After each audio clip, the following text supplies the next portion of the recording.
30 जून 2025 रोजी संध्याकाळी 7च्या सुमारास इटकळ जवळ असलेल्या टोल नाक्याच्या पुढे सोलापूर हायवेवरील धाराशिव हद्दीमध्ये लोकमंगल कोऑपरेटिव्ह बँक नळदुर्ग शाखा येथून सोलापूरकडे कॅश घेऊन जात असलेल्या लोकमंगल कोऑपरेटिव्ह बँक नळदुर्ग शाखेचे मॅनेजर कैलास घाटे यांना मारहाण करून त्यांच्या डोळ्यात चटणी टाकून त्यांच्याकडील असलेल्या 25 लाख रुपयांची अज्ञात 2 व्यक्तींनी लूट केल्याबाबतची घटना घडली होती।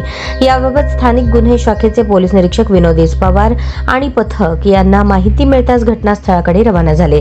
सदरील घटनेमधील जखमी व्यक्ती कैलास घाटे याची सार्वजनिक रुग्णालय नळदुर्ग येथे भेट घेऊन त्याच्याकडून गुन्ह्याच्या संदर्भात इतर अतिरिक्त माहिती मिळवण्यात आली।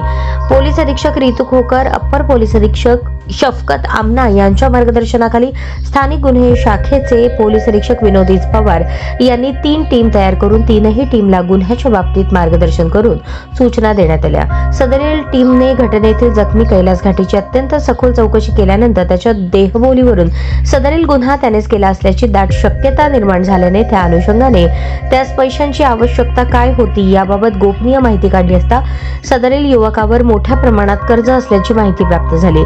सदरील युवकास ऑनलाईन गेम खेळण्याची सवय होती आणि या सवयीपोटी त्याचे मोठे आर्थिक नुकसान झाले होते। ही बाब देखील चौकशीत समोर आली। या सर्व माहितीच्या आधारे तसेच प्राप्त झालेल्या तांत्रिक विश्लेषणाच्या आधारे संशयित जखमी युवकास विचारपूस केली असता सुरुवातीला त्याने उडवाउडवीची उत्तरे दिली।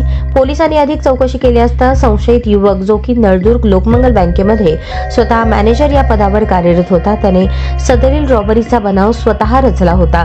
त्याच्या आर्थिक अडचणींमुळे सदरील गुन्ह्यातील 25 लाख रुपये स्वतः चोरून लपवून ठेवले आणि ते काढून देण्याची देखील त्याने तयारी दर्शवली।